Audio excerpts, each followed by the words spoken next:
Hi guys, this is Danny again. Now today I want to share with you my personal view why I'm investing in property.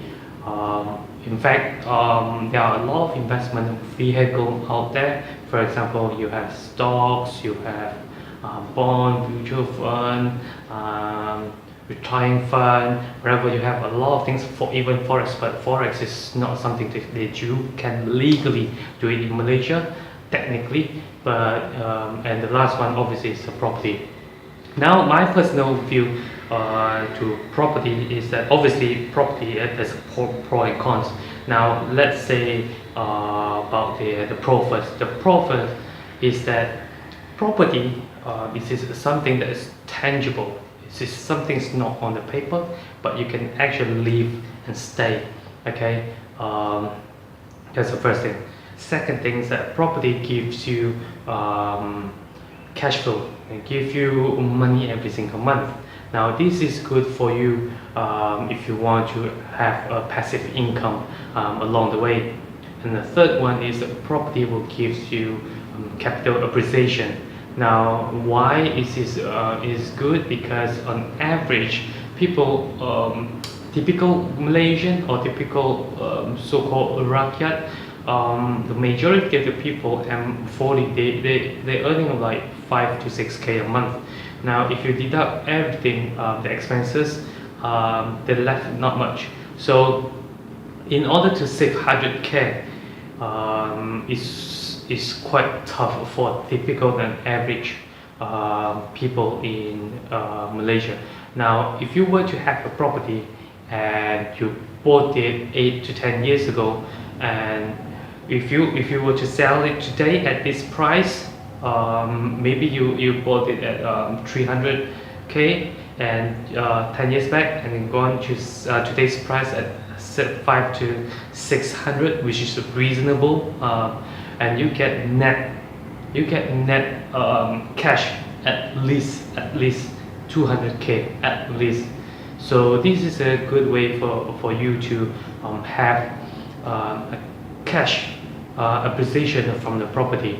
And the property on average, yes, we are having a little bit downtime now, but then again, when you look into the history of house price is that it will fluctuate along the way, but if you look at the trend, it's always going up.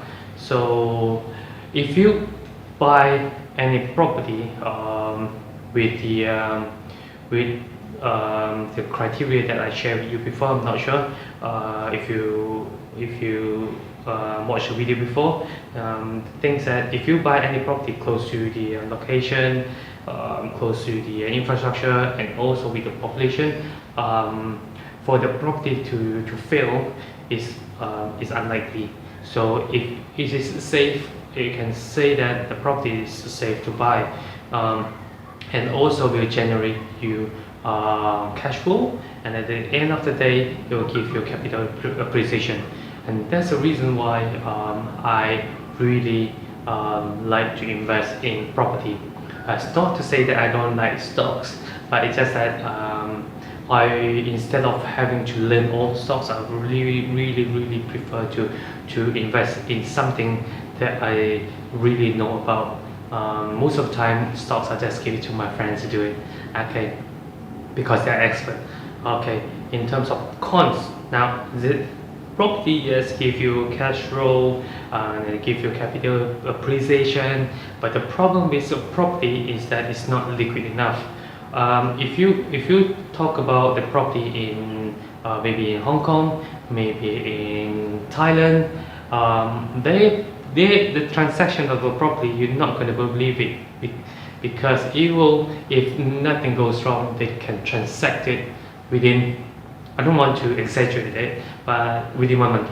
It's considered really fast. And how long does it take for the property in Malaysia to transact? Even though, now listen, even though the property is free from encumbrance.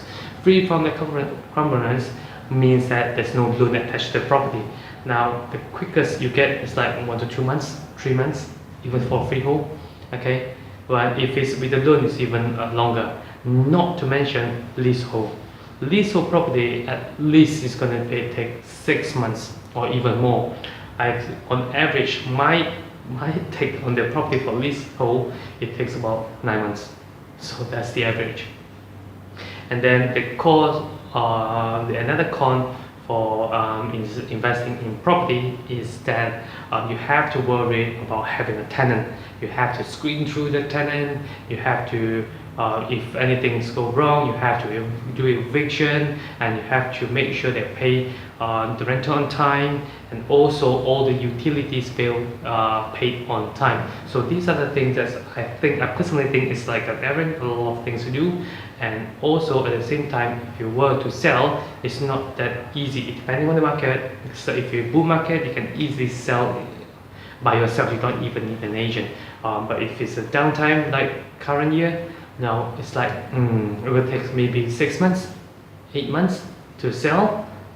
That's the cons of having the property investment.